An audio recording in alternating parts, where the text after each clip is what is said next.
Ladies and gentlemen, we are back. Welcome to the new Scorching Hot studio. This is our we did a reaction video to the Gorilla single the other day, but this is our first time in the proper studio. There's still some things to be done. We've got some new decor. We're going to get a tapestry that's going to go on Sam's TV. I've got my posters. Sam's got his posters. We've got some books and records. They're going to change every week, just how they used to. So you still feel very comfortable and familiar and at home in our very cozy living room with my great aunt's blankets that she knitted. Over to Sam. I like, my favourite part about your intro there was the fact that you said that is my TV. Our TV. Also, I don't know why we've not said this, by the way. We have, obviously, we've not recorded since June. I think it's July. It'll be early July then. It's been a while. Yeah. You guys probably won't have noticed because we've been doing daily uploads on all our social media and we've had weekly content on YouTube as well. Yeah. So it won't maybe look like anything's changed, but this is all stuff we've recorded. So something we're really excited about now that we're here. Another thing that's worth pointing out, we've actually bought all the equipment. We used to rent it all from university, which was great, but just being able to actually have it all set up is amazing. We're super excited about it and it gives us that flexibility. Yep. But going forwards, we're going to be able to be a lot more current and can kind of discuss regular music news and new music releases a lot more. There's going to be reactions coming because we had a great time. Yes, we did. It was very fun. There was a disaster though. We tried to react to the new Maruja album. You might have seen on our Instagram story if you're following over there. Yeah. Yeah, so we'll talk about that in a bit when we're talking about albums. So what we're going to do is every week, rather than doing what we were doing before and having every video being on a specific thing like a top 10 songs or a top 5 albums or some kind of mini game or whatever, we're going to do hour-long episodes minimum every week. We're going to try and get guests on at points. There's a lot of bands that want to come on and we're very excited to let them have a chance to talk to all of you. But on average, when it's just me and Sam, it's going to be talking about music news, whether it's any drama or stuff like that, so you can get all the goss. Talking about albums that have come out, our opinions on them, just keeping you up to date with everything that's going on. And then we're also going to do a couple of mini games and stuff like that, talk about what we've been listening to as well. So those long videos with a specific game, we'll be doing a couple of short ones of that. And then the end of every episode, so we make sure to get you involved. Every episode, we're going to be reacting and reviewing and responding to a few of your hot takes. So keep them coming, keep staying engaged, and you'll be on here. And I think at some point, an idea that I said, I want to get a whiteboard or something. And if you have a hot take read out, or we are going to be setting up a Patreon as well at some point. So patrons and people who are sending in hot takes, we're probably going to put you on a whiteboard. The special Scorching Hot whiteboard. Yeah, so there's a lot of new stuff coming. Another thing that we're really excited about, we'll have to see what you guys think, but we're hopefully going to be doing some Scorching Hot events. So, yeah. So it's going to be maybe we'll get a couple of bands on. It's going to be a themed night. So, for example, one we've discussed, because we both enjoy post-punk, Max in particular, a post-punk themed night. We'd get a couple of post-punk bands on, maybe from Leeds or the local area, and then we'd finish with maybe an hour of us two, where we'd just be playing some of the best music from that genre. Mm-hmm. We'd maybe dress up a bit. We kind of like that idea. I'm going to dress up as Ian McCulloch and do his hair and everything. I'm going to do Max. It's all Max talks about at the moment, but it should be really good fun. Would be great to get you guys down. We always love meeting you when we're out and about. It's great, and should also shine some light on some great local acts. And yeah, it's going to be good fun. And then also that will link with kind of the Patreon. This is all to come, so it's very still in the works at the moment. But maybe Patreon members will be able to have song requests and stuff like that, because we just love getting you guys involved, and it's all about that community celebrating music and something we're looking forward to. So if that's something you're interested in, please do let us know. I know we're based in Leeds, so at the moment when it starts out, it's probably going to be in Leeds. Yeah. We'd like to expand, but yeah, if you're from Leeds or the local area and you're interested, do let us know, because that's keep a lookout, because obviously we'll be doing a lot of promo and everything. Just one more thing before we get properly into the video. We didn't say about this, but I think we should probably say a big thank you, because absolutely. We have now started earning money from this, and we've been doing this for half a year now. Yeah, I think it's probably 6 months, and I think it's worth acknowledging as well. This podcast arose because I had a module as part of my university course which required me to create an online presence. So I came to Max. We kind of loosely discussed maybe doing a music podcast, because we're always discussing music off camera. So surely, if we rented the equipment from the uni and had these same conversations in front of a camera, it shouldn't be too hard. Yeah. But it took off so quickly. We couldn't believe it. And we sat down, we we should start maybe doing this properly. Like, this is really going somewhere. We're really enjoying it. We've got a lot of engagement and it's great to see. But we won't be able to do it without you guys. So thank you so much for all your support. I think my favorite thing of it is just seeing like really positive comments, but the main thing is seeing you guys out and about. I always love it when people come up and they might have spotted us, even if it's from like me saying the Smiths are overrated or whatever it is. It's good that you can kind of actually have that in real life connection. Yeah, it is good. I really enjoy the, like, oh, is that you? And blah, blah, blah, blah. But what I hate, and I think it happened to me the other day, so if you're watching, I curse you. Oh, me and Drew were just walking back to the house, and we went through some people sat in a pub, and I just heard someone go, "What's the best album with a black album?" That's funny though. I like the banter. I hate it because I was like, everyone's watching me, and there's just, that was horrible. No, I like the banter around it because that's kind of like our like staple piece video type, like the coloured album covers and whatever's, and the what is this?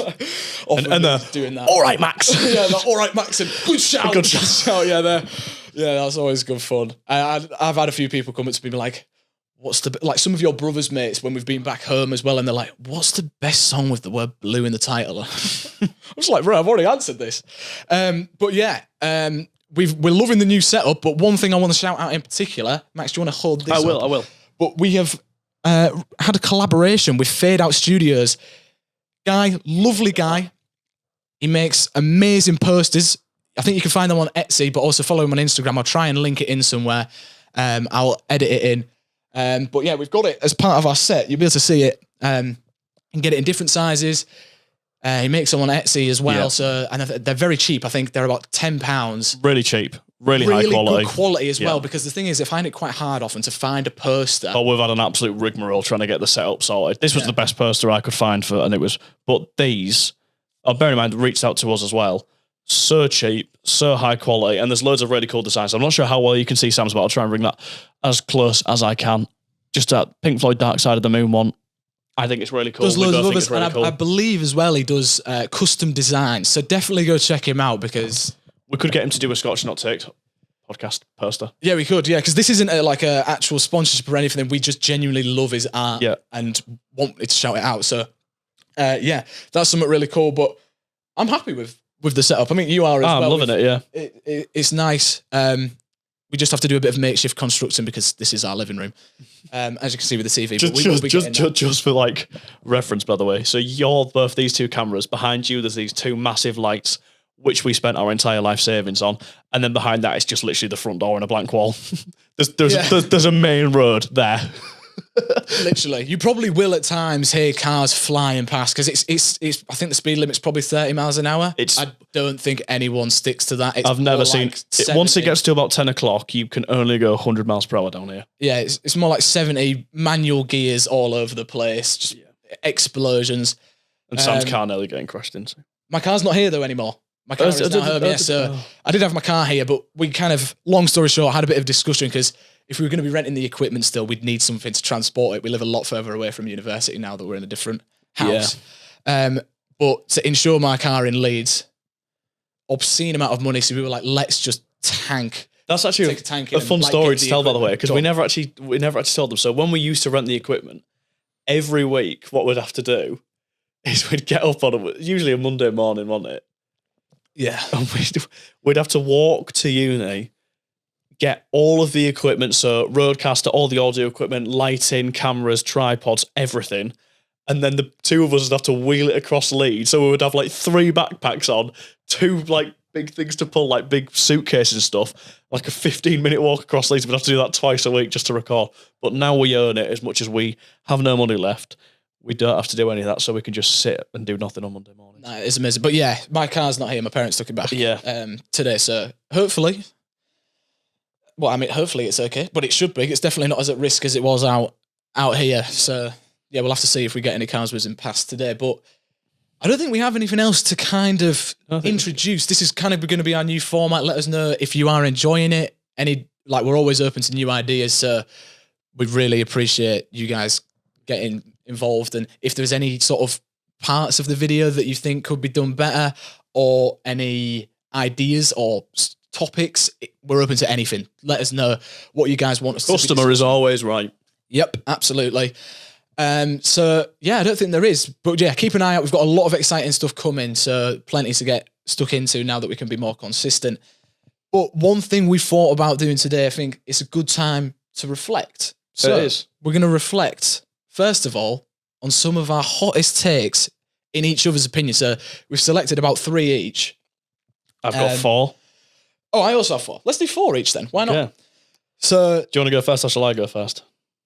yeah, you can go first. What is my worst hot take so far? I'm not going to go with the obvious. I don't think I'm good. I don't think I've got a worst. To be fair, and I was saying this to someone that I was speaking to the other day that watches.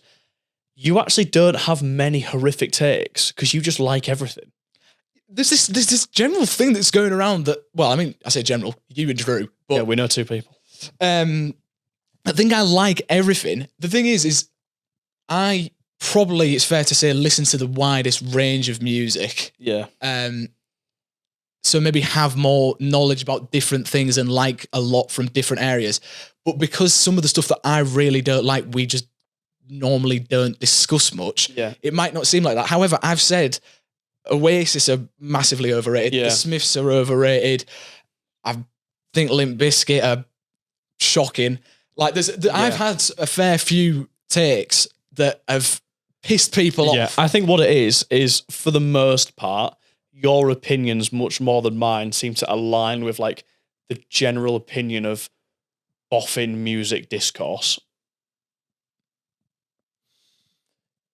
Maybe I don't know though, because I like Carti and he's literally like one of the biggest outliers. I like trap music is not doesn't have much critical acclaim, and that's my like favorite genre as growing up. Like I don't know. Okay, like, I will start with. Anyway, cut to the chase. I'm excited because I actually don't know what. I don't think I have an order for these. Oh, I haven't ordered them. No. No. Okay. My first one that I've written down is Phil Collins' best drummer of all time. I think I understand why you think that. I've brought in a similar one. Okay. I've brought in a similar. I know one. what it's going to be. So for me, I think he's definitely a name that should be considered. I think because your thing, which we can kind of bounce off, because this is what I kind of brought in as well, where you said that he's shit. But hold on, I've not said he's shit. Well, I have a video of you saying he's shit. That was probably just me winding you up. He's a better drummer than me. I am not a drummer, bro. Come on. You know what I think it is? I think 100% in terms of influence, and I think one of the things for me that's most impressive is getting like a cool, making like drumming a standout thing of pop music. Because a lot of the time, like especially now, pop music, do pop listeners think about the drums much? Probably not. Depends what you're going to, because I mean, a lot of pop listeners are maybe like casual listeners, but I feel like, especially of like sort of cult classics recently, like Brat, Imagine or Disc and stuff, people are always commenting on the drumming. However, I do know what you mean, but I feel like that's maybe just a general thing with pop music. People aren't maybe dissecting it as much as like music with a lot of critical acclaim. Maybe so. But yeah, I think what it is I still think he's a very good drummer, very important for drumming and its progress over time.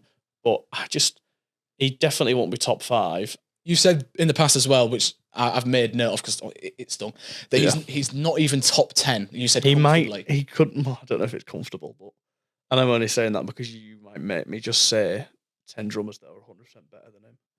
No, I'm not gonna do that and put you on the spot because I feel like you easily prefer 10 drummers because I think the thing is that plays into it a bit for you as well is you don't like his music. Probably, yeah. So like I feel like that kind of sways it quite a lot because obviously like when you're like listening to music, if it's genuinely something that you're just not getting anything out of, you're not going to be like, oh well, this is one of the best drummers of all time. Do you know what I mean? Like you kind of can appreciate it to a certain level, but it's not going to have that like resonance with you. Yeah. I will say for me, why he is one of the best, and in my opinion, a personal favorite, is if you look at his drumming in terms of Genesis, one of the personal favorite in terms of the prog rock drumming sound. So unique, just incredible time signatures, his blend with jazz, and then his Brand X project, absolutely phenomenal drumming performances across that on songs like Nuclear Burn, the intro and stuff like that. The drumming is just absolutely sublime. Mm-hmm. So really enjoyable and just exciting in terms of a prog rock fashion. but his diversity is insane. Like he's worked with like Brian Eno and so on. There's been so many collaborations where they've literally just got him for the drumming. Yeah. And then his 80s defining sound with the gated reverb completely revolutionized the 80s pop sound, which is still being used today by people like Charlie XCX. A lot of the drum sounds on her records are influenced by Phil Collins, and just pop music in general. That gated reverb sound is now a staple. I think he pulled it off best in the 80s. I know that Genesis are kind of considered, and him as well, as a sellout in the 80s. There's a lot more to discuss. We'll stick to the drumming. I do disagree with that, and I have discussed that before. Yeah. But in terms of just drumming alone, he was always known as the drummer that sings, not a singer that drums. And I think that speaks volumes. Yes. And it's not just like, oh, well, people said that. But I do think that comes across, because even when you see him live and they do like the 3-way drum solo, but it's like drumming was always his language and connection. And that was always at the forefront. And obviously he's struggling now, like his wrists are like cooked, but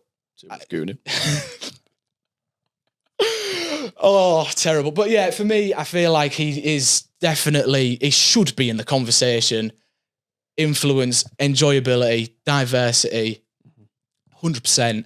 I think for me, he probably is the best. I think for me, and I can't remember who it was, and if I could, I wish I could shout you out because it was such a good comment. Someone commented on a video where we said about the best drummer of all time. Yeah. And their comment was, the best drummer of all time is probably some jazz musician you've never heard of. And that's why I think, even if I don't think Phil Collins is top 10, the 10 people that I'd put above him, which would probably include people like John Bonham, Keith Moon, Loz Colbert's a personal favourite of mine. I do think he's so underrated. In terms of actual skill, there is probably hundreds of people out there that have more drumming talent than they do. It's just a thing of whether it's kind of hard, isn't it? Because some of the thing that comes into being the best is actually success. Well, yeah, that's literally what I was about to say. It's like, the way I look at it is, on a personal level, how much do I enjoy it? How much do I enjoy the sound? And the diversity is kind of one of the main things that sells that, excuse me. You're excused. Thanks. But yeah, it's about like, it's not necessarily like, a lot of people sometimes do get bogged down into how technically good it is. But when you actually listen to music, especially on like a first listen, when you're making your first surface level opinions of music that you might like or dislike, you're not going, well, that time signature is absolutely phenomenal. Like, do you know what I mean? And all that sort of different stuff, like, oh, he's doing da-da-da and da-da-da. Which is why, does this sound good? For me, all his sounds that he tapped into was absolutely amazing. Yeah.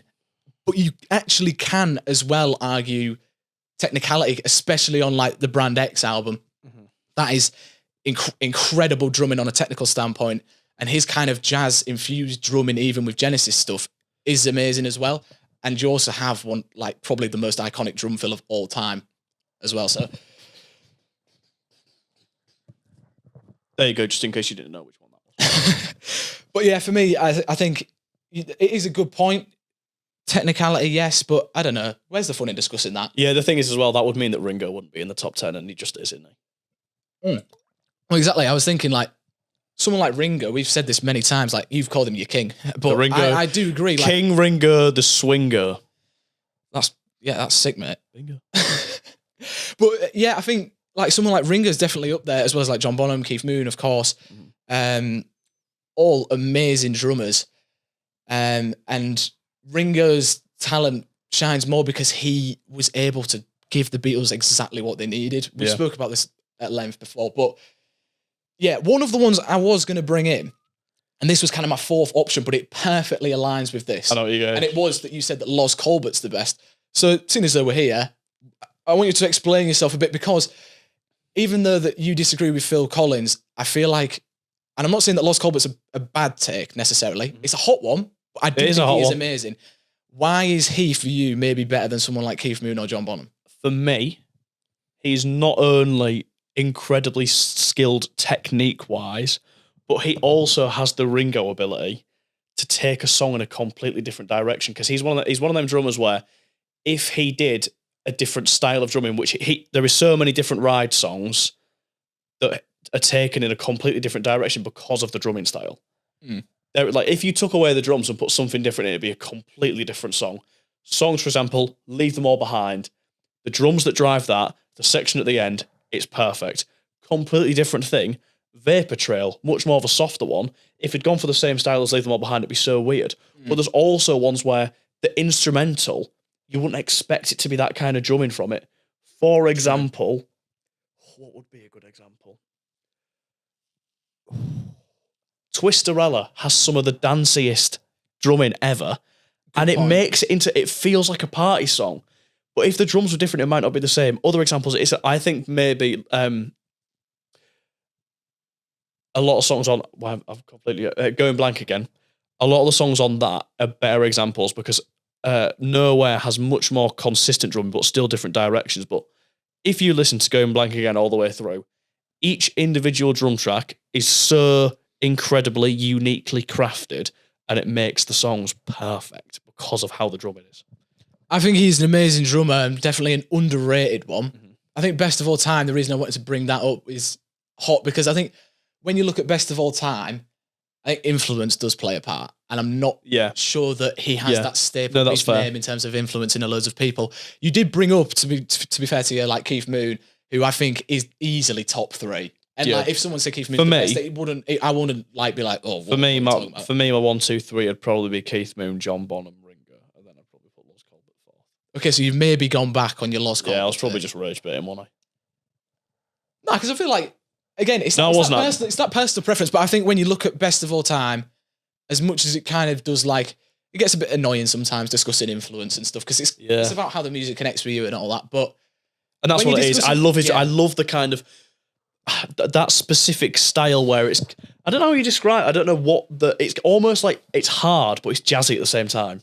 Yeah, I know what you mean. It's got the ghost notes. It's a bit everywhere. It's not just kind of 4/4 driving all the time. One of my favourite things, I don't know why I've not mentioned this, another song on Going Blank Again, Cool Your Boots, there's a bit towards the end, like a big euphoric crescendo, and it's like I don't know drumming terms, so I'm going to do it with my mouth. And he switches to... And he keeps switching between those two patterns, which is like such a weird thing to do. I do agree. And that is honestly one of my favourite drumming things of all time, just that specific bit of Cool Your Boots towards the end.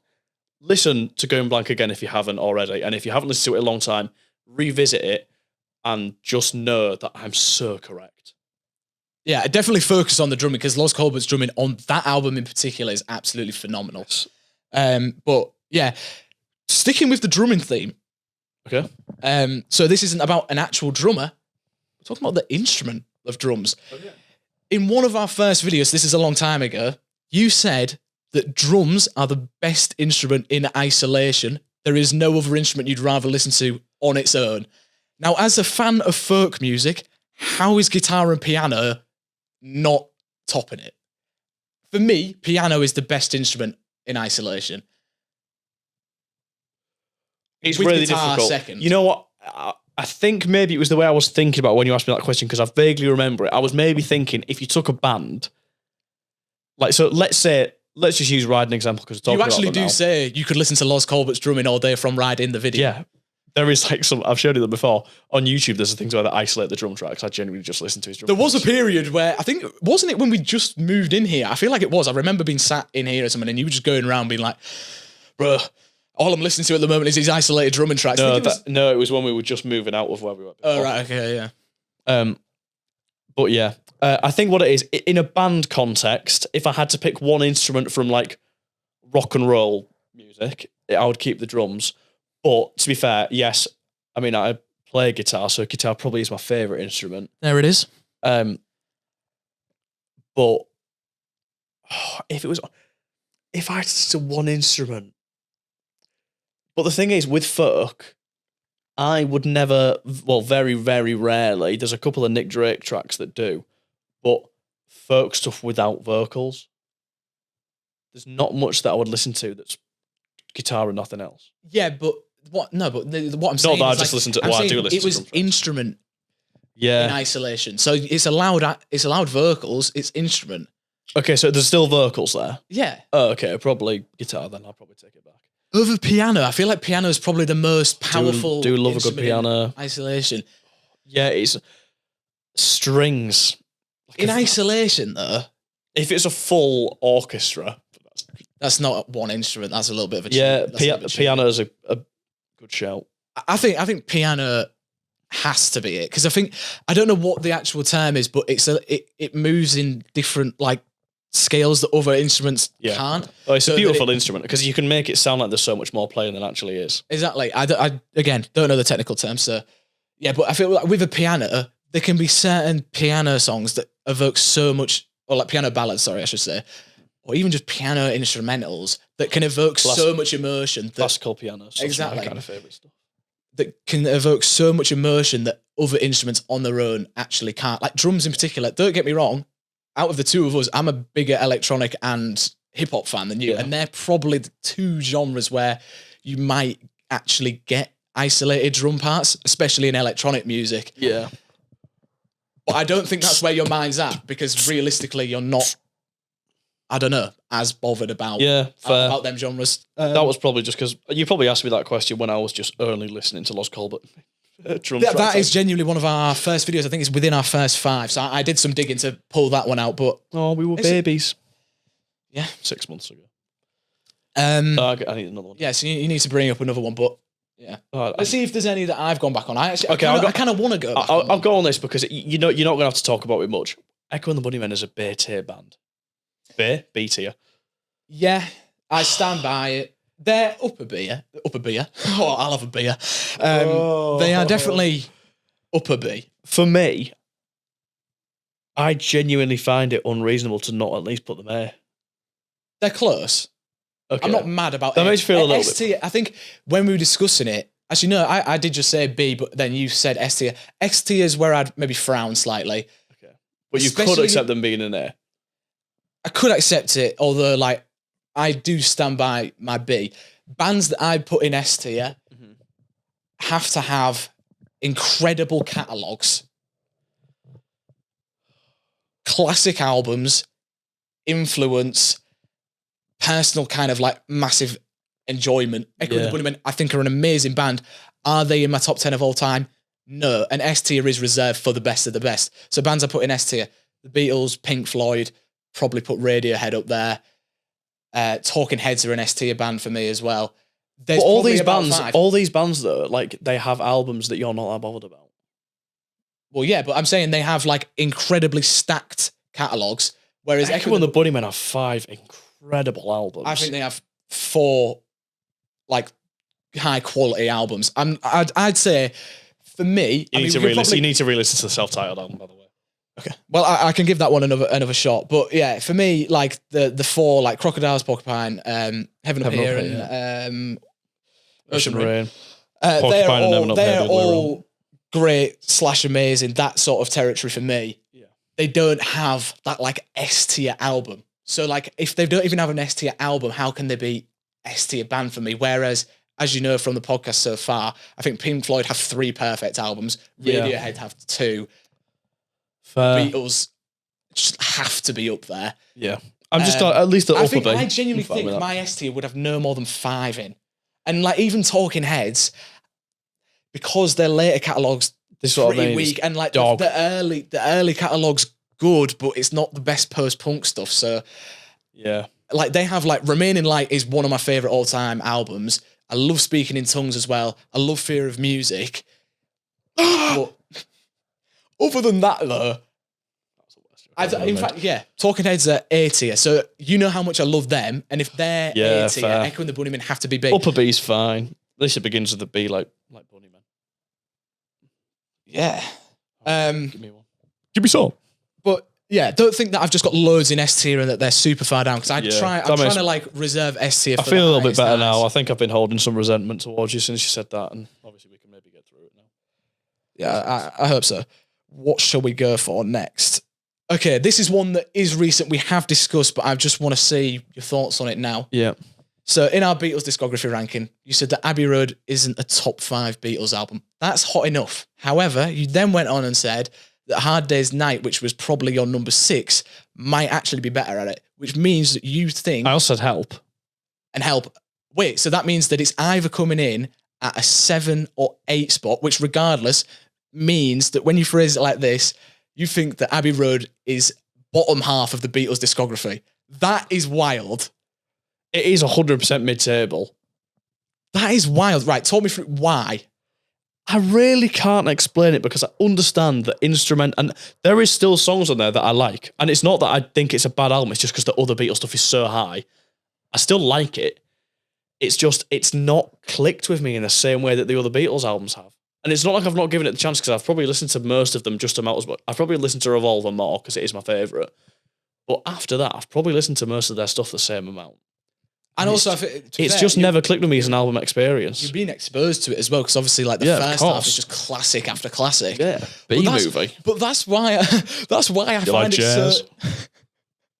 That's why I find it so kind of crazy though, because of how stacked in particular that first half is. Yeah, in terms of just outright like banger songs and just amazing impact. But I love Something. Something's an incredible song. So's Here Comes the Sun. I but you know, one of the things, and I said this in the video, I really like Come Together gets under my skin a little bit. Isn't that not just because it's a bit overplayed, maybe? I don't know, maybe, but there's not much stuff that I don't like because it's that overplayed, because I overplay so much stuff. I just listen to the same people all the time. I think Come Together is arguably actually now underrated because of how overplayed it probably has been. Yeah, maybe. But that's a conversation for another day. Then the second half is one of the most genius curation standpoints, and the fact that that was in the 1960s to have that medley, that musical suite for like the second half of the album is incredible. And like the transitions and the whole production and the recordings of across the whole album is phenomenal. That's one of the best recorded and produced albums of all time for me. And it came so early in like popular music sphere. Yeah. I think part of what it is and the medley of just all the, like the second, it's just the second half really, isn't it? I just say, as an album experience, I've just never clicked with it. I find it crazy. But the thing is, like, there is like Golden Slumbers, Carry That Weight. It's all music that I really like, but it just to me, and I understand that it's seen as like a really like experimental and progressive thing, and it was like really like a cool production decision and impressive. To me, when I listen to it, and I can understand that, and I'm not saying it's not, because it's very calculated and put together and an intricately crafted album. But it's like when I listen to it, my brain's just like lazy. I just wanted to just give me a full song. Golden Slumbers could be 10 minutes. All right, then, even if you focus on the first half alone, that's one of the best. But then I don't like Come Together that much, so automatically, all the albums that I've put above it, I like so much more. So much more in the first half, though. Something, Here Comes the Sun. Here Comes the Sun. Oh, Darling, I don't like that much. What? But that's where you've got like your kind of belting Paul, which I thought you liked. I do, but it's just that song. Oh. But you know what it is? I understand why it's annoying, because I'm also annoyed at myself because I want to like it because I like the Beatles. Yeah, She's So Heavy. Come on. There's so many classics and just amazing songs. Yeah. That are so diverse in that first half as well, that are just the thing is with the amazing. Beatles, the standards are set so high. So as soon as they're the highest highs. I know. It's songs like them that set the standards so high. Oh, I find it crazy. I still do stand by my order. I still think Revolver is easily the best album. Nothing's changed. So the Abbey Road is mid-tier, if not bottom. However, half I of the do Beatles think what I'd say is after my top 5, it would probably be Hard Day's Night, Abbey Road, and then Help. Okay. Also, the fact that you like Magical Mystery Tour, like amazing singles on there, but it's a little bit of a cheat code of an album. It was only released in the US after by the label or whatever it is. Like a little bit of a cheeky sneak into the top 5 if you're being a stickler. But even that, it's just, it doesn't feel like an album in its truest The thing form. is, I agree, that's not necessarily the best is as the product and all-round, like the all-round product of an album. But it's just the specific songs that are on there. I love most of them so much. And even the ones that are slightly underrated, even the ones that aren't that talked about, I still think are really underrated. So that was kind of more like a weird, annoying underdog. Okay. Terrible cover, which we have discussed there. Oh, horrific. Yeah, so that's kind of where I'm up to yeah, with my thoughts on that one. I think You maybe come round one day. Hopefully it will. Because I'm actually come together. Not like that. Okay, next one. This is poor. Having Man Alive over 6 Feet Beneath the Moon and the Ooze. Yeah, that actually is one of my hotter takes. I think that is potentially your worst. I think Man Alive's underrated though. I think Man Alive, like, King Krule, his discography is just amazing anyway, and the fact that he seems like he's got so much left to offer is just brilliant. But based off what he has offered, I do think Space Heavy is his best, which we agree on. Yes. I think it's got the most mature songwriting, kind of the best production, the best world building, the best concept behind it, all that sort of stuff. Best feature of all time. Yeah, Ravina. Oh my God. I'm going to start singing it and ruin the song for me.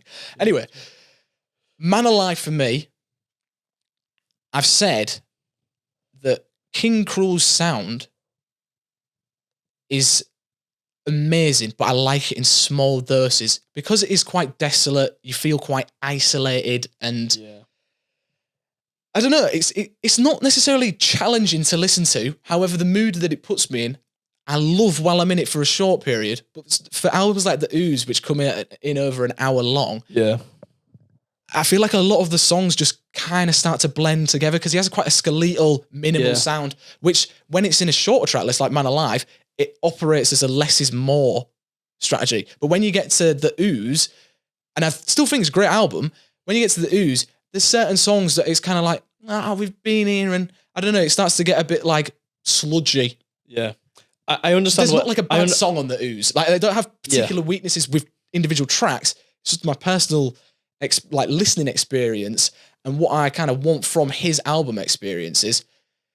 I don't know. I'm not really a fan of a massive King Krule project, especially when it's very sort of minimal, skeletal, like his first 2 albums are. And even Man Alive is, especially in the second half, a lot of them are kind of these meandering pieces that kind of just leave you in this isolated state, lyrically and sonically, all aligns. Yeah. But in the first half, you've got some of his best bangers as well, like Stoned Again and Cellular are both top 5 King Krule songs for me.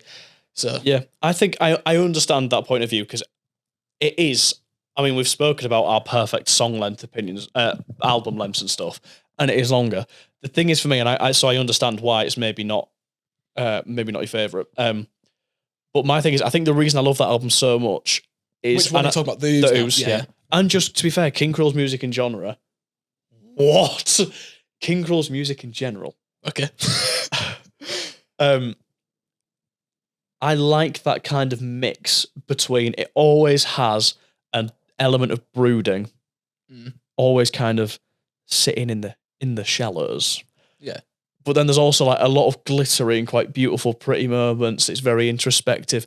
It's that kind of perfect balance between the light and the dark for me. Yeah. And the reason that I love that the last time I listened to The Ooze all the way through is actually quite a long time ago now. It was the last time I did work experience in London. Fair.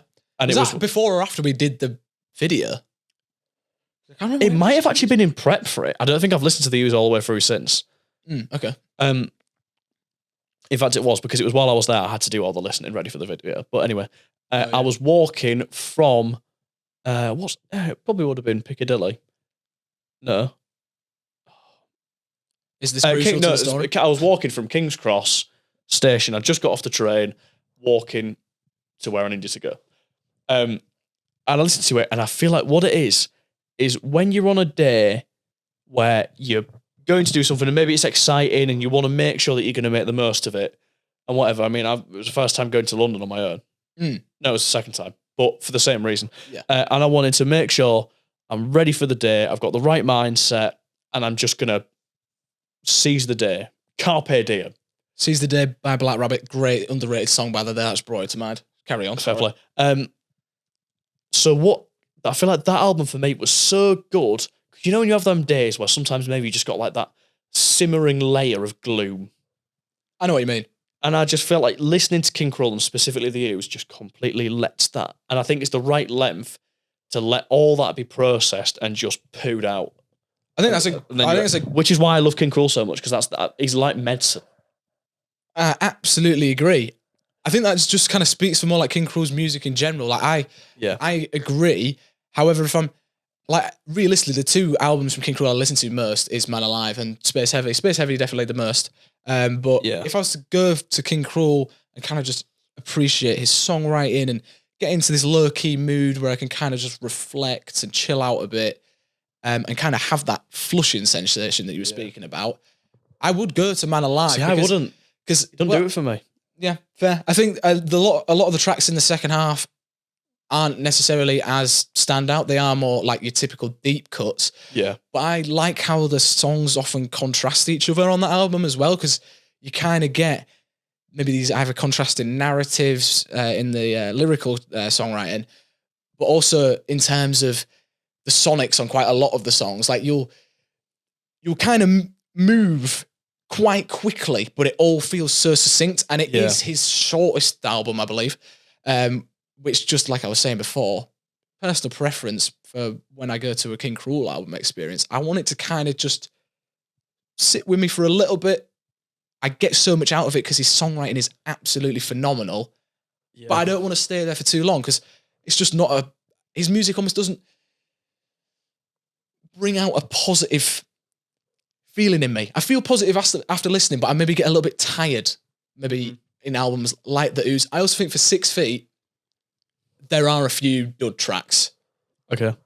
I'd need to revisit maybe a couple more times to actually say which ones I think are maybe the weak ones, but I know there's a few on that album that kind of do... Yeah, that's fair. ...operate in a similar ballpark, and I'm just like, okay, we've been here, and for an album that's 50 minutes plus, could it have been trimmed down to 40, 45?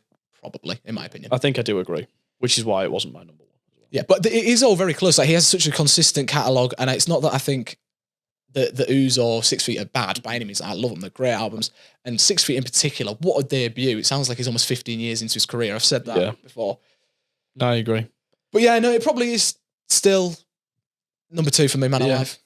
I understand that is definitely a hot take. That well, I don't know. I think it's kind of like one at of the least ones you're where self-aware. It's like you love it or you hate it. I think a lot of King Krule fans kind of maybe love it for the similar reasons that I do, or it's just got maybe some of their favourite tracks on it, and then others, because I think the Ooze is like maybe the biggest like OG fan favourite. But do you want to do one more, then we'll move on? Because I don't think we need to do 3 more. What? I don't have 3 more. I've only got one more. No, as in between us. You've got one more, I've got. Yeah. So this one is from one of the album versus album effect videos that we do on TikTok and Instagram. Yes. And it wasn't from our usual one. It was a bracket. So it was like King of the Hill, Winner Stays On, kind of classic album things. Souvlaki won. And this isn't inherently a bad thing, because Souvlaki is an absolutely incredible album. Absolutely incredible album. Probably a 10 for me. Okay, so this is what I want to get into a little bit, but just kind of to set the scene for the viewers. In this ranking, it was actually really stacked. Like, there was so many amazing albums. Right. I actually don't remember this at all. It was one of the first ones you did, if not the first one, because your phone was lagging like crazy, as usual. Oh, right. Okay, back yes. home as well. And basically, in the ranking, just to name a few, it beat Sgt. Pepper's, In Rainbows in the final, and Animals. And then there was a few others, maybe like Doolittle. There was The New Abnormal and Room on Fire by the Strokes as well. So, like, both the Strokes ones were in there. Yeah. It definitely beat both. There was they are both great a lot albums. of amazing albums in there. Like, if I was there, I'd have been like, oh. See, so my kind of question to you is: is Souvlaki comfortably better than like albums like In Rainbows that I know you've ranked very high? It's not comfortable. It's not comfortable at all. I'm very uncomfortable. I'm not. I'm like in the sofa. Very comfy. I would say In Rainbows is probably the same level. Yeah, what did you rank Animals? I think it was maybe around a similar level. Did I just say I meant? Did I not? Did I? You said In Rainbows, but I think you ranked In Rainbows and Animals around a similar level. And I think they're both them and Doolittle are probably the same level. I think they're probably all. They're all very high now. What did I give Animals? I think I gave it like 9. You gave it a 9.5 or a 9.6. It might have drawn within Rainbows that you also gave it a 9.6. So a very strong. But this is the thing. This is what I want to say as well, because me and Sam have been saying about this. Sam's so good at his rankings. I just constantly contradict myself and change my mind. The thing is, I think when I do it, I stress myself out so much. Like, I literally study the albums so much, because I feel like I want to understand why I enjoy it so much, and kind of just like for a personal level before sharing it. I just like having my opinion, and it will change and stuff over time, like as things do. Yeah. But yeah, I definitely probably stress myself out a lot more. I think one thing, I've not discussed this with you, but we can just briefly touch on this. Yeah. Instead of doing the point decimal things, because it's so hard to remember and also it's just a bit silly, kind of do it maybe like how Fantano does, for example, where you say maybe decent 9, strong 9, light 9, because then it's easy to group similar albums, because it's so hard to compare an album. Like we've ranked maybe like something like The Bends by Radiohead compared to Igor by Tyler, the Creator, and they're in a similar ballpark for us, and it's just like, they're so different. Yeah, and we talked about this as well. The thing is as well, what you want and what it means to be a 10 for a specific album is completely different to what it means to be a 10 for another album. 100%. Like, and the thing is as well, the more music you listen to and the more stuff that you discover that you like more, everything else is going to slowly drop off. Exactly. But yeah, if you'd asked me 10 years ago, I would have said 21 Pilots are the best band of all time. Oh, Jesus. Do you know, I've never been into 21 12 Pilots. years ago, I would have said One Direction. My physical media collection started with all of One Direction CDs. I didn't even know I think I could genuinely, you know, when you see the TikToks where they like name One Direction song in 1 second and it's like they don't even see it. I could do that and I could tell you every lyric to every song. Fair play. I used to be singing loads of One Direction songs to girls. I had a One Direction lunchbox. Used to. You know what's sick? No, I don't have it anymore. I don't use it anymore. Not going around singing One Day to any girls anymore? Maybe you should try it. Maybe get yourself a girl. Maybe that's the move. Yeah, but anyways, back to Souvlaki. Do you think it is probably the best out of that bunch? Because for me, I think it is amazing. It's a strong 9. However, I do think that In Rainbows and Animals in particular are like perfect, like flawless. I think those three and Doolittle are probably very similar levels. My thing with Souvlaki is the last 3 tracks are nowhere near. Dagger's one of my favorites. No. Altogether Dagger and then Melon Yellow. In particular, Altogether Melon again. Yellow. Melon Yellow probably is for me the weakest track on there. But I think because the first half, the highs are so high, so it's no detriment to the like how I'm viewing the overall album. But I just think I can't put it on the same pedestal if it's 10-track album and you've got 3 tracks that are great but not flawless for me. Okay, yeah. Whereas I don't think you have that on In Rainbows or like Animals. I mean, Animals has got an advantage being 2 songs. But then at the same time, you've got 17-minute, all the main 3 meaty ones are 10-minute plus tracks. So that is arguably just as impressive. You have to remember those. For me, I don't really like Pigs that much. So it's kind of the same as not liking Pigs on Animals is the same as thinking that there's a couple tracks on an album that aren't strong. That's fair. But one thing I wanted to do with you, so you're going to need your phone for this bit. Okay. It was In Rainbows versus Souvlaki in the final. Right. They're both 10 songs. Oh, we're going track for track. Trackless battle. Okay. Let's see. Am I going on Souvlaki then? Yeah, you can do, and I'll say for In Rainbows. So, have you got it up? No, because my phone's shit. Brill. Hold on. I'm interested to see where you go with these, because I feel like these matchups are so tough. I mean, very different albums, so it kind of plays into that same thing. It's so hard to compare them. Yeah. But just on a personal level, what do you actually think's better? I'm very, very interested. Where are you? He's struggling. Just for me as well, like the last 3 being weaker immediately gives him Rainbows like a 3-0 lead. Yeah, I mean, the last 3 songs, okay, I mean, Rainbows is just flawless, in it. I mean, like the last 3 songs are just all impeccable. So, I mean, it's not really like a... Right, okay, let's go track for track. All right, 15 Step versus... Alison for me. I could go with Alison. That's okay. Fine. Nah, I'd probably do go 15 Step, I'm not going to lie. Anyway, carry on. Body Snatchers. Machine Gun. Body Snatchers, bro. They're so on par for me because Machine Gun is like... There's no sitting on the fence, bro. It's a trackless battle. It's winners. I listen to Machine Gun more, so I'm going to say Machine Gun. Yeah, but Body Snatchers we always have on like a night when we've had a few drinks. We don't listen to Machine Gun when we've had a few drinks, otherwise it would end in tears. There'd be one person on this podcast. Okay, so what is it, 2-0 for Souvlaki for you? Yeah. Nude. Nude can beat 40 Days. 40 Days. Tough, 40 Days is incredible. I mean, well, they're both incredible albums, that's the thing. Weird Fishes.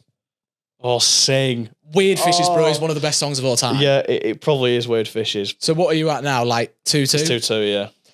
All I Need. Yeah, that beat says She Comes. She Comes is beautiful as well. Then Falstart versus, is it Souvlaki Space Station takes obviously, it. we go Souvlaki Space Station. That probably is the best on the album, I'd say, for me. It's definitely a contender. It could be mine. That's probably my personal favourite. Then we're going Reckoner versus... When the Sun Hits. But Reckoner could be my favourite track on In Rainbows. I go When the Sun Hits as well. So what score are you at right now? I'm at 4... Wait, no. 1. Alice and a Machine Gun 1. Souvlaki and When... So I'm at 4-3.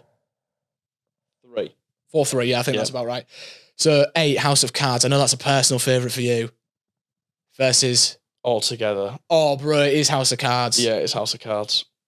So we're drawing now. So it's 4-4. an intense final straight. Jigsaw falling into place versus Melon Yellow. Come on, bro. Yeah, Jigsaw.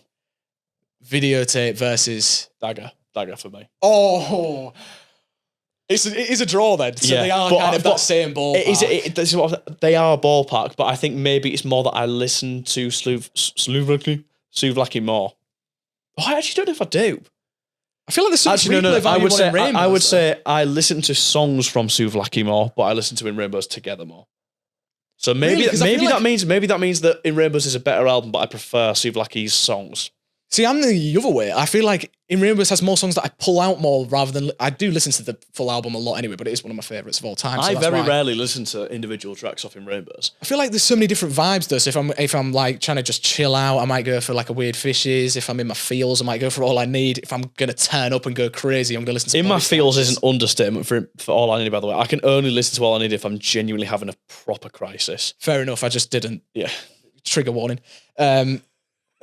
But whereas like Souvlaki, you do get sucked into that world. I'd say Souvlaki probably has better world building than In Rainbows. Like it feels like a more individual universe. When I listen to Souvlaki, I feel like I'm in the album cover. Well, that's what I mean. Whereas it has. Do you know what we used to say about Slow Night Filter? When we were at college, when we'd like lay in the sun and stuff, like just together, like in each other's arms and all that. When you have your eyes closed, but you're looking at the sun for ages, and then you open your eyes and everything's like really bluey, whitey green. It's like the effect that's on the album cover. That's what I feel like when I listen to that. However, I don't know, because In Rainbows might have better world building. I don't know, because I feel like In Rainbows, so contrasting in style. No, actually, I think for me, In Rainbows is a better album for world building because it's more transportative for me, whereas Souvlaki is a very grounding album. It gets me very within myself. I know what you mean, but I almost get within myself, but I'm in space. Souvlaki Space Station. We are in space. Oh, okay. I think the reason I would say Souvlaki's got better world building is because a lot of that dream pop, hazy shoegaze sound is a lot more consistent sonically than In Rainbow's tracklist, because you do jump about, you get 15-step body snatchers nude as your opening run. They are all so different from each other. Yeah. So I feel like, and this isn't to its detriment, I love In Rainbow's because of how diverse it is and how much you can get from different elements of Radiohead's style. Yeah. So that's why I think it is a flawless album. But I don't know, I would actually say that Souvlaki makes me more immersed in an alternate experience. That's our that, by the way. We just like high five, but sideways. If you were interested. Anyway, that's kind of brought us to the end of our reflection. We actually have got along well, which is always good because we sometimes clash heads. But it's because I feel better about you saying Echo and the Bunnymen are a B tier band now because I know they're upper B. B plus. Is that all? Is that all? You know what? I think it's the new setup. We're happy and we're excited. We're excited to be back. It's been so long because obviously, like I said at the start, it seemed like nothing's changed, but we've been waiting to record for absolutely months on end. We've had a great summer. Yeah. Should we talk about some music over summer as well? That was a good thing. Yeah, we were gonna do that at the start. That we went a bit to plan. So new music I enjoyed over summer. We're gonna get into some of your hot takes soon as well. So stick around. Don't click off just yet. But yeah, new music of summer that I got into. I've written some down. Obviously, one of the best albums this year. Had loads of critical acclaim. Clips' Let God Sort 'Em Out. You still need to visit that one. We listened to it in the car, but I've not revisited. Yeah, we were chatting and stuff. So I feel like that is definitely one that is top tier rapping at the highest level. Lotus by Little Sims. One of the most touching albums I've listened to this summer. Hip hop has been absolutely amazing. You've got the likes of Magic Alive by McKinley Dixon. I know you're waiting for Alfredo 2 by Freddie Gibbs. I was saving that because I know we could talk about that together. Jim Legacy's Black British Music. Yeah, much good stuff. Like I'm missing some as well. You had like the likes like Raekwon dropping a great album. West Side Gun's new project's absolutely phenomenal. There's so much that has come out this summer in terms of the hip hop space. It's been super exciting. Jid, incredible feature run, and then God Does Like Ugly, one of the best of the year as well. In terms of hip hop, absolutely amazing. Your personal favourite's Alfredo 2. You still do need to visit some of these albums. But one thing, one of the other ones that I did visit was I did listen to. I don't know if I got all the way through, but I definitely listened to most of Black British Music. Okay, didn't click with me at all. I stopped listening. That doesn't come as a surprise to me because it's not. I reckon I probably got like 2/3 of the way through, and I was just like, I actually just would rather not listen to this now. I didn't like it. That's one of the best to come out of the British Underground, I think. The British Underground's really bubbling right now. It's very exciting. It's probably better than the US Underground in terms of like the internet rap sphere. Yeah. Not necessarily the Griselda side. Like that's always like a personal favourite for me. But I think Black British Music's probably the best out of the British Underground this year. But yeah, let's talk about Alfredo 2. Alfredo 2 for me is my favourite hip-hop release of the year. 100%. Yeah. I mean, when 1995 came out... We listened in here. No, we didn't. We were in your room. No, we definitely listened in here because I like squealed in excitement when I went on Instagram and saw it, and we had my speaker on already, and I just put it on straight and then we away. probably just went upstairs after. Yeah. But yeah, genuinely, there is not 14 songs, 47 minutes. For me, that's pretty much bob on for a hip-hop album. But also, it's so consistent. Oh, facts. It's just that amazing. It's got that same consistent sound, but it's different samples, just... different songs, but the same style every time. I'm getting exactly what I want. It's a well-packaged all-round album, and it just makes you feel like a G when you listen to it. Does make you feel like a G. Definitely one of the best. So I completely agree with you there. Some other ones that I've really been enjoying in terms of like new releases over summer. Phantom Island by King Gizzard and the Lizard Wizard. I mean, I love King Gizzard. It has a bit of mixed reviews, which I'm not necessarily surprised about because like going for a symphonic orchestral sound is quite a bold move. But I've really enjoyed that. Yeah. So I've been enjoying that a lot over summer. I enjoyed it as well. I think for me, the only limitation was when it gets too proggy. I don't think it's necessarily that like... No, but it's got proggy, especially compared to like their other stuff. It's not that like progressive. Like the song structures are interesting, but not too far-fetched that it sucks you out. I think it's just abstracts in their way, which like, I don't know. I don't know how much you've checked out, but I don't know that you're necessarily enamored. I'm not that clued up on King Giz, no. But yeah, other ones I want to shout out. You've listened to this one definitely as well. The new Deftones album is fucking stellar. Yeah. And I think one of my points to you as well was a lot of the time, especially bands of the 80s and 90s and early 2000s, because that's pretty much all the decades ever. When they, even if they've not necessarily broken up and got back together, when they're getting on, then they're like 50, 60 years old, even like 40 years old, and they start making albums, a lot of the time it's very disappointing. To be fair, I didn't like Ride's album recently. Yeah, no. But Slow Dive, recent Everything Is Alive, it was 2 years ago now. Yeah, 2023, yeah, crazy. That was really good. The Cure, Songs for a Lost World last year. Songs for a Lost World was amazing. Jesus and Mary Chain released an album, I think something about Glasgow, I can't remember what it was called, but that was a bit naff as well. But yeah, this Deftones album. Bear in mind, I used to really like them, kind of not really listened to them for a couple of years at least, because it's not really my thing. But I really enjoyed it. Yeah. I'm glad you did as well. I think I was kind of the same. I used to like them a lot more. They're definitely my favourite metal band. I mean, like especially in that alt metal. Well, a lot of people will say that they're not even metal, but I mean, I don't think it's really that deep. It's alternative metal. It's just a whole umbrella term. Whatever you want to class it as, that sphere of music, they're definitely my favourite band. And the fact that they're 30 years into their career and releasing what I would class as a top 5 album in their discography, which is so consistent, by the way. Yeah. It's saying a lot, is phenomenal. And I like how China kind of like, he can't belt his lungs out anymore, but he kind of utilise sort of studio effects and a more melodic and different approach to kind of counter that, but it didn't feel like that area was necessarily lacking. No, yeah. Because you still kind of get these passionate cries in small doses, which was really nice, But for a lot of the time, it was actually quite like psychedelic. I love the subtle synthesizers cutting through the mix in a lot of things. I think the production on it's just I did amazing. think it did that was one of the standouts for me. It was because his vocals have never been a standout for me. Oh, really? I think they're so transported. It depends. I think Koino Yokan's probably best album vocally. But even like the heavier stuff, I mean, metal voices are just not my favourite kind of thing anyway. And I think there was quite a bit of this on the new album, but I think more of the thing that helps more is just the production and engineering that allows him to have them big belts where they ring out for a while, and that's best on Koino Yokan, and I think there was a good element of that in the new album, so that was part of the reason I enjoyed it. But for me, it's always the instrumentals more than anything, because it's got the grit and the drive and the distortion of metal, but there's that ethereal element to it that's captured perfectly, and it's done again very well on this album, which is why I enjoyed it so much. Yeah. Last one I want to shout out as well that I've shown to you is Guardian by Turquoise Death. Yeah.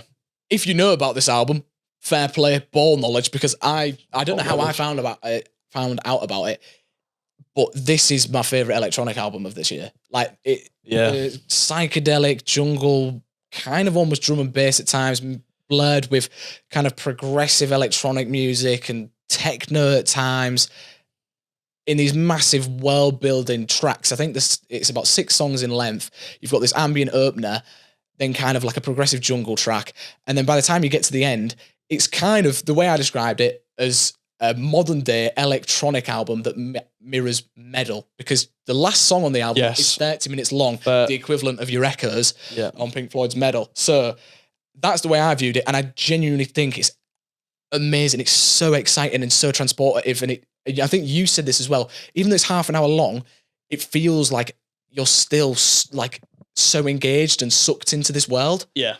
So yeah, that's like, in terms of electronic music, that's my favorite from this year, and massive, like, not necessarily underappreciated, because I only found out the other day that Turquoise Death's only 16. Yeah, that's crazy.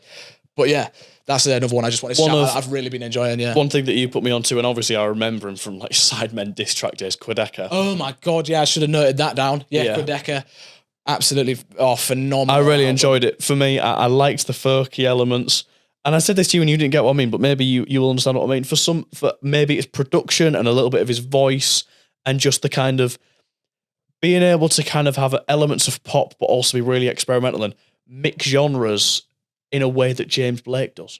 Yeah, I didn't really get that comparison. Like, I don't know what that's the only way I can explain it. I think it's maybe a method thing more than a product thing. Yeah, fair. But I'm not sure. But I really enjoyed it.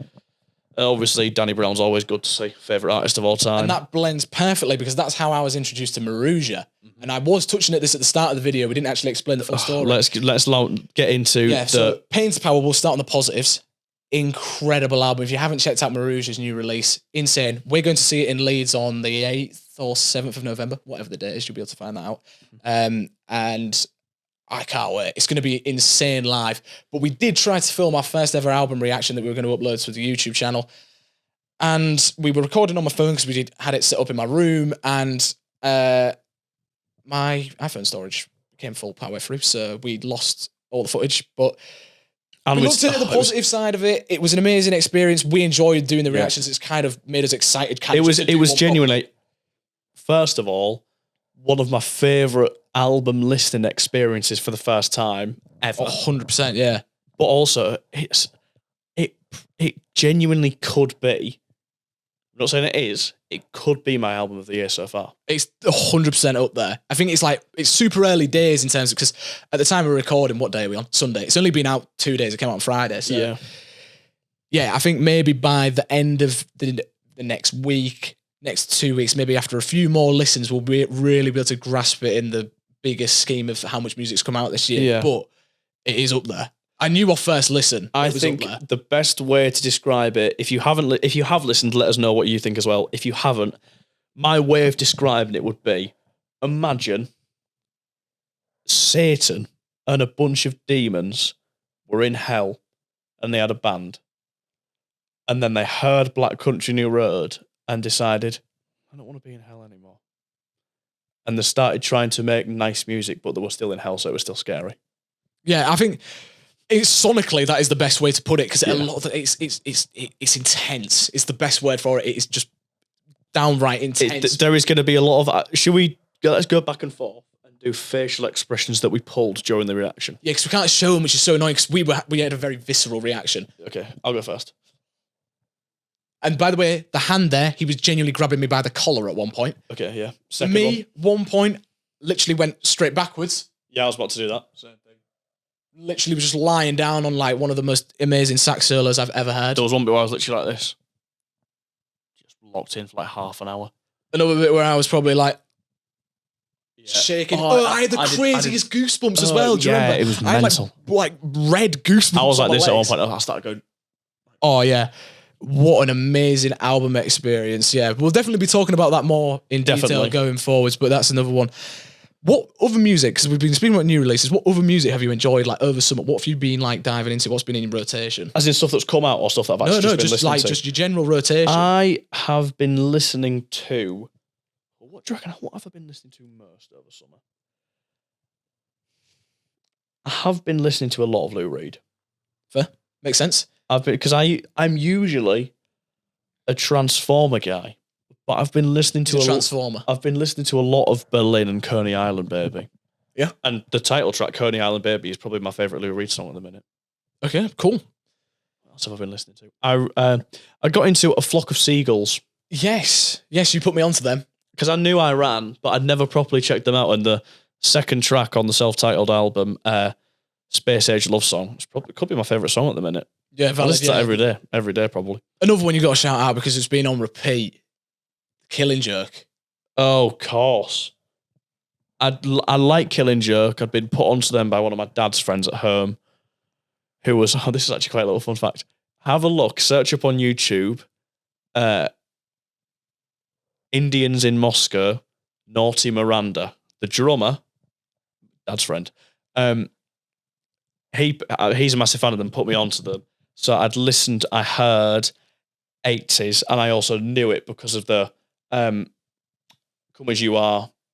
Yeah, like it's like lawsuit. Was it actually a lawsuit? Or I don't know. I think it's just maybe comparison. But anyway, just being drawn, I knew of them, and then I listened to their first album, and which has Requiem on it, and I really enjoyed it. And then I kind of didn't really revisit them, and then I listened to Nighttime, which has 80s on it, and then discovered Love Like Blood. That probably actually is my favourite song at the minute. Yeah, and when I showed it to Sam, we probably listened to it that day while we were busy and doing loads, probably like 7 times in a day. Yeah, we were literally, and it was maybe like a week as well where we were just listening to it every time. Like we had quite a few times like that week where we. It was when we were getting all the equipment. It was getting all the equipment. Yeah, we just keep like on repeat. We were just playing it back to back. It's so good. It's absolutely incredible. It's good when you've got it booming as well. Drums, the bass, just that synth the whole way. Killing Joke's guitar turn. I can't remember what the guitarist is called, but he's dead. Rest in peace. He was a guitar hero. That specific turn that just rings out and it's almost terrifying but ethereal at the same time. I'm just really into Killing Joke at the minute. Again, another one. If you're into them, well done. Let us know. If you haven't checked them out, I would recommend listening to Nighttime first, because that's probably the easiest to get into, and then go back and listen to the first album, which is self-titled, I believe. Which has probably genuinely one of the sickest album covers of all time, by the way. Yeah, wait, which one's that? The self-titled one, the first album. I need to see it again. But it was the one where it's the black and white one, complete contrast, and it says, yes, like the, that is sick. Yeah, that's amazing. Yeah. But yeah, go for it.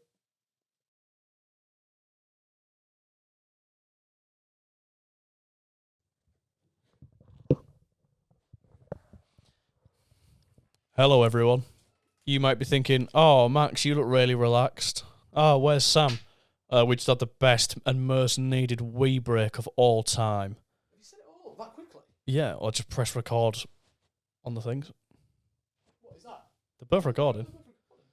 Well, yeah. I'm back as well. I'm feeling nice. So relieving. I'm putting my legs up. Wait, I can sit like this. I'm still in the middle of the camera. Yes, we were excited for this new format. However, I don't know that my bladder can cope for such a long time. I've finished my water for the episode. I finished that way too long. I've got a bit of a dry mouth. But wait, Sam, this is so comfy. You should do this as well. Go on then. I just need to make sure we stay in the middle because we often like to clip this stuff up and get it on short form, and it's a bit annoying if you're off centre. You can see the square. We're close enough. Anyway, this looks a little bit interesting. Tell me about your summer, Sammy. Yeah, so in terms of a lot of my rotation has been dominated by new music. There's been so much good stuff that's come out that I've been spinning a lot. But in terms of a decade that I have underappreciated, don't get me wrong, I still have enjoyed a lot of music from it. But the 2000s I've been diving into a lot. Yeah, so you've been listening to a lot of Strokes and Interpol recently. Yeah, Strokes, Interpol. I'm going to sit up because I'm very happy about, because I will say, to be fair, Strokes are probably one of the bands that got me properly into music at first. Yeah, fair. I've been sleeping on them for a while. Like, they've always been there, but I think it's for a lot of people our generation. Lockdown, I was 14 when it started, and I remember the new Abnormal coming out, and it was one of the first albums that I like properly got into. And then I was like one of like the Strokes, Arctic Monkeys, Tyler the Creator. I had green Vans. Probably said I was bisexual, all that kind of stuff. Yeah, had a crush on Damon Albarn. I don't anymore. But yeah, I've been diving into like kind of like Gorillaz' first few albums. I've revisited MF Doom and like fair. I used to love MF Doom as well. I had the ring, and I do have it. It's probably in my room somewhere. Still have it, yeah. Diving into like his alter egos, so like the Victor Vaughn and like King Ghidorah series and stuff as well, like that. Really getting into that. A lot of Pharrell, Daft Punk, of course. Yeah, I've just been diving into a lot of that 2000s, almost like good energy, like party vibes. I mean, MF Doom's not so much that, but like the Daft Punk and Pharrell, that 2000s, just like uplifting vibe. And then obviously just like, I mean, one of my favourite artists right now as well is just Little Sims in general. I think she probably has the best current 4-album run from Grey Area through to Lotus that was released this year. I think she's definitely a contender. I wish I liked her more, because I think she's an incredible songwriter and storyteller, and I really like her. But music's just not really clicked with me much, which is a shame. Production's insane as well. And this is the thing I can appreciate. I just never really revisit any of it. Yeah, she didn't have inflow for Lotus as well. So she was working with, what's his name? I've forgotten his name. It begins with M. Max Silverwood. No. I'll do it. But yeah, working with a new producer, and it was amazing what they could pull off on Lotus. I absolutely love that record. Very, very touching. Another one. How many times did you cry? In the first album experience, I think it was 3 times. I have cried to it as well since. It's not just like... No, that is a man with not an ounce of toxic masculinity within him. Absolutely not. Not on camera. Digital footprint. Anyway, and then another absolute favourite at the moment that you can't really get into either, Magdalena Bay, are probably my current favourite artist. It feels like, if you know what it is, it feels like if Britney Spears was on the Slow Rush. Which sounds fucking sick to me. Yeah, well, that sounds appealing now. It's one of them. I'm very much a kind of person that if it don't click with me, then I just really struggle to then get into it. I'm very much a first impressions guy. Yeah, but that's why I feel like you should at least give, because I understand for Mercurial World that is so far your thing, it's just straight synth pop. I mean, and for that genre, it's a phenomenal album. However, for that kind of... I'm so sorry. I just tried to drink my microphone and speak into my water.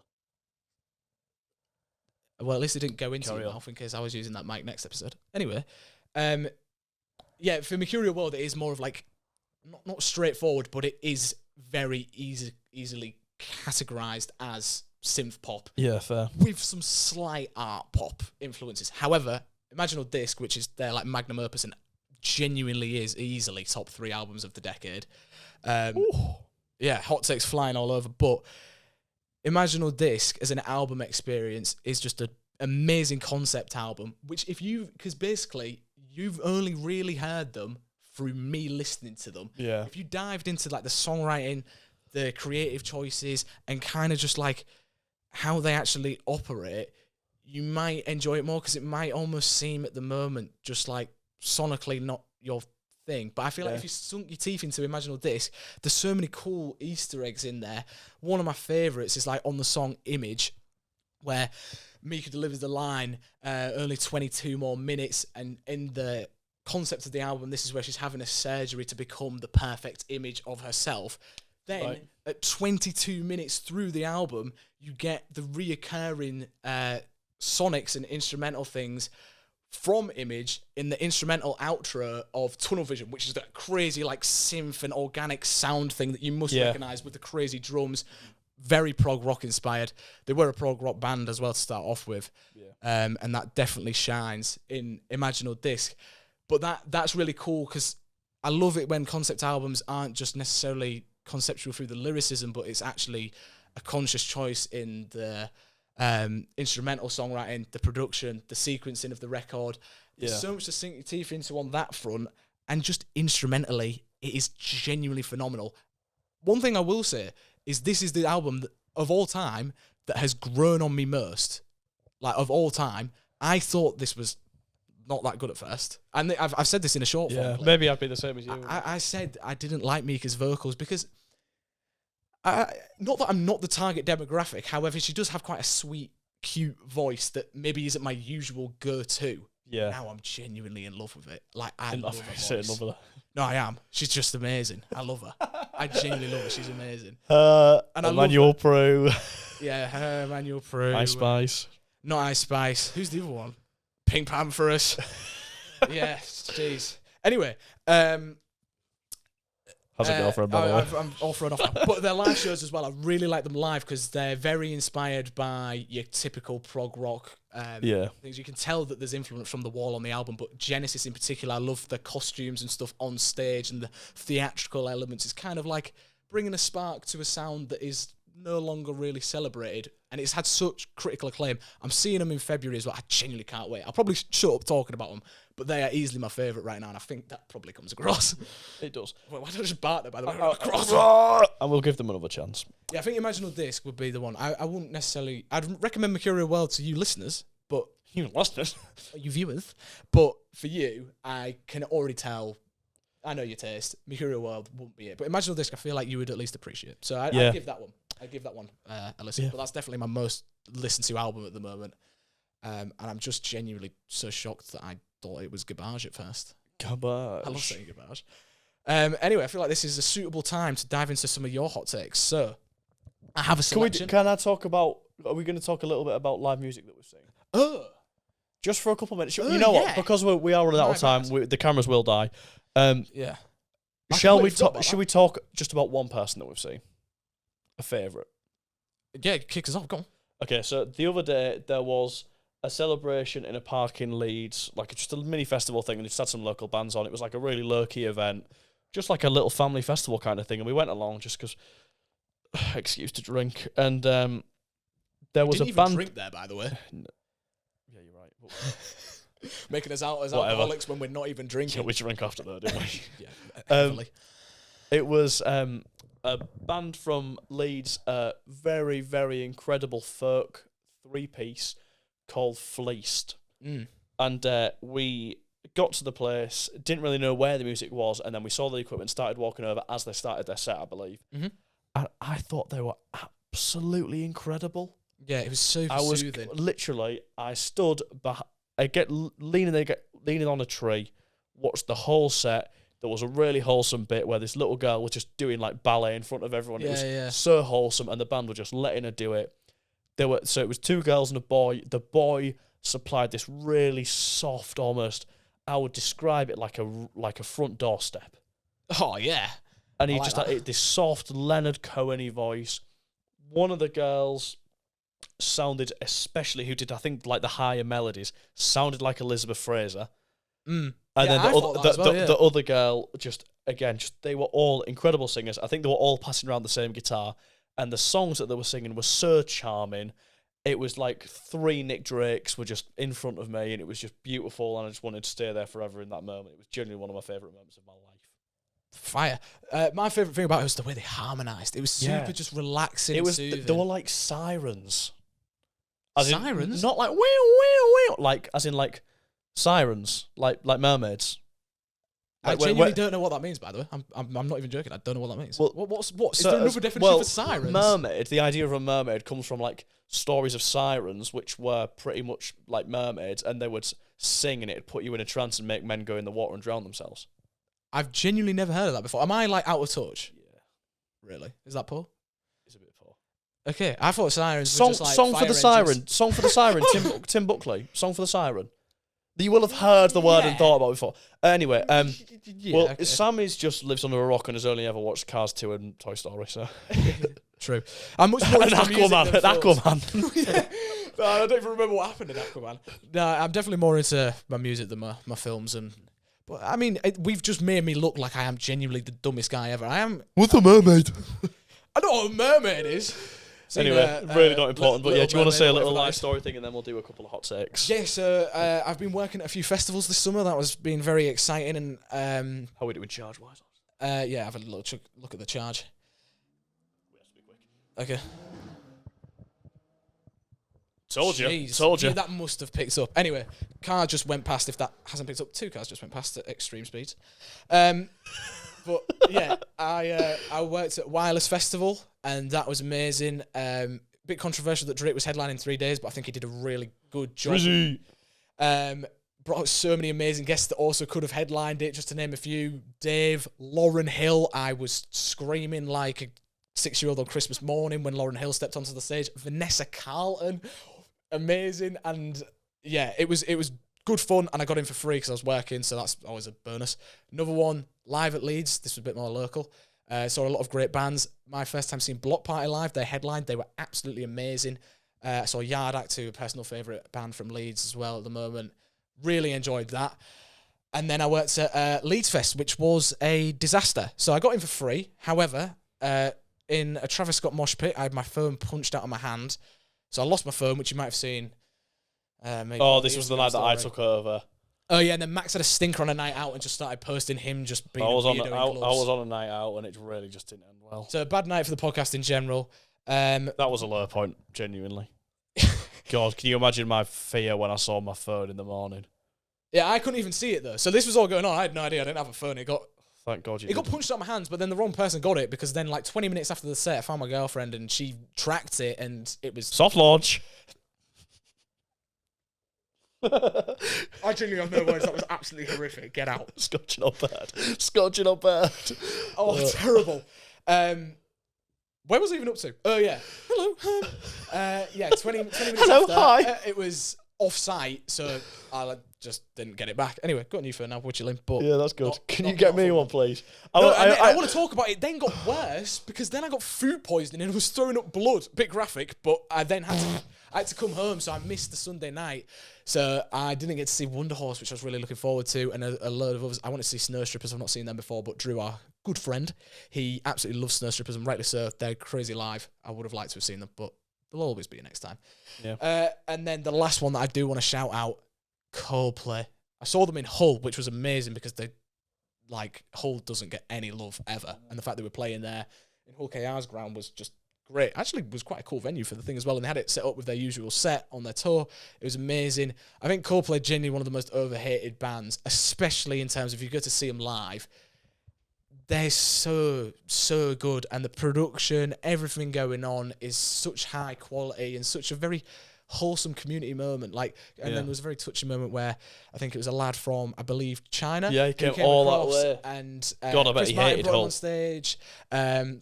They played True Love for what I believe is like the first time in 9 or 11 years, something like that. Crazy. They've not performed it in ages. Very wholesome moment. Also brought me to tears. 6, Might as well 7 share years. that now. Sam just cries all the time at everything. To music in particular. Early music. Early music. I actually aren't that emotional. Insert anything no, else. I just no. cry over music all the time. But yeah, And other that's things. probably the last one I want to shout out. But we've got a lot coming up, so we'll probably be shouting them out, because if you guys want to join us to a few gigs, that would be sick.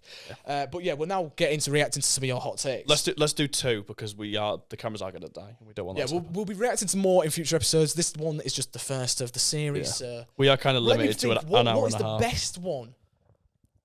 Okay, got to talk about Bowie. Yeah, we've got one here. Yeah, we don't talk about Bowie enough. The best Bowie album is easily Low, and Let's Dance is one of his definite worst. There is What do you worse. Hold on. You know what I'll say? Let's Dance is the worst of his great albums. But there is random ones that just like, I don't think I've listened to every Bowie album. No, because neither. There is some that just are a bit like irrelevant. For me, Low is 100% top 3. Yeah, but I think, because the thing that I disagree most with about this is his best is easily Low. Easily, no way I think easily. that Ziggy Stardust is his best for me. And station to station might I was going to say, I think I've got a little bit of a hot take here. I don't think Ziggy Stardust makes my top 3. Oh no, I'm sucker for a concept album. I'm into the Berlin stuff. stuff. I think my top 3 could be. No, I think maybe Low is my number 1. I think Low's definitely top 3 for me. Station to Station and Heroes are very much up there. Heroes I'm very much into the Berlin era stuff. It's really difficult. I think we do need to do a video on Bowie. Yeah, we definitely can. Like one of the middle sections of the video, we probably will rank our top 5. Aladdin Sane's really up there. Fair. Jean Genie could be my favourite Bowie song. I think you're like sleeping on Ziggy Stardust a bit. If it's I am. No. Because like it could songs be. It could like be. Starman, Moon Age, Dream, Suffragette City. There's so many amazing songs. So many amazing songs, and how it's tied together with the concepts, just brilliant. One of the best concept albums of all time. Just one of the best albums of all time. I do think that's probably his best. So I disagree that easily it's Low. And then the Let's Dance one, I feel like is his definite worst. I probably disagree. There's a few others that I might not even have checked out, just being honest. Like, I think my take's genuinely perfect. I think it's the worst of his great albums. I think that's a great take. We're agreeing. Let's see. What's another good one we can get into? Good video for agreeing. Let's go for Block Party's album, Silent Alarm, is one of the best debut albums of all time. It is an incredible debut. The problem is, there are so many incredible bands that have incredible debuts. A lot of my favourite albums of all time are debut albums. I think my answer... Genuinely. In fact, I did a short video today, so you know which they were recording, where I was talking about Oasis and someone that I'd spoken to who I was talking about Oasis with yesterday when I was out in Leeds. And one of the things that they said was that Definitely Maybe... Oh, no, we were talking about Definitely Maybe, and then also Stone Roses self-titled. So the Stone Roses self-titled... I was about to say the Stone Roses self-titled exists if you were about to bring any Oasis album into this conversation. Well, they said Definitely Maybe is an incredible debut. I think it's a good debut. The Stone Roses self-titled is one of my favourite, and I genuinely think one of the best debuts of all time. But I think my actual answer is... The Velvet Underground. The Velvet Underground and Nico is probably, for me, the best debut album of all time. But for me, I actually really am into Block Party at the moment. Block like Party I said, the 2000s era I've been getting into a lot more at the moment. But I will say, I've seen them twice now, because I saw them at Leeds Fest as well as them headline live at Leeds. All the songs, and this is often the case, but I think all the songs are so elevated live. They're way better live than I think the recorded material is on that album. I think my only problem with Block Party is as well, Silent Alarm is an incredible album. The second album I've listened to once a while ago, and I thought it was okay, but then after that, I just think they're really I think, poor. Being brutally honest, they're a one-hit wonder in terms of albums, I think. But we're only focused on the debut for the point of this conversation. I don't think it's that much of a contender for like best debut of all time. Like there's so many that like come to mind. Velvet Underground and Nico. Obviously, you've got the Doors, Unknown Pleasures. If we're going that early 2000s, like I'm bringing up ones that you'll agree with me on as well. There's so many personal ones that I put over it as well. Like Good Kid, Mad City's better. Like. If we're going early 2000s indie debut albums, is this it? I'll say I'm going across the pond. For me, for that era, it would be between Is This It and Turn on the Bright Lights. Yeah, exactly. I was literally about to say Turn on the Bright Lights as well. Like, I feel like they're the most comparable to LCD Sound System. Yeah, valid. Someone else we need to talk about more. Someone else we don't talk about them more. Yeah, also same. But yeah, so they're pretty hot, but we will only be getting hotter from here. So we'll be definitely reacting to more in future. We're just a bit cut for time because the cameras are going to die and we don't want another Maruja reaction video disaster. So we'll call it a day for today. Thank you if you've made it this far. If you have, make sure to subscribe, like, and comment. Remember to comment about our questions earlier in the video when we were asking about like the events and other content related stuff. Any other points, Max, before we just keep the support coming, keep watching. Like the videos, comment, share as much as you can. Just please keep being great fans because you are an incredible fan base and we love you very much. Yeah, and also, one thing I just want to say, if you see us in person, don't be afraid to come and say hello. We're just normal people. Like, we wanted to speak to you guys. Like, don't be standoffish because we've had a few people say online, oh, we saw you today, but we didn't want to come and say hello. Come say hello. You know what I'm a little bit upset about us? I don't like that. I want someone to come up to us in person and say, oh, you were taller than I thought you would be. Let's call it a day. I'm done. See you next time. Bye.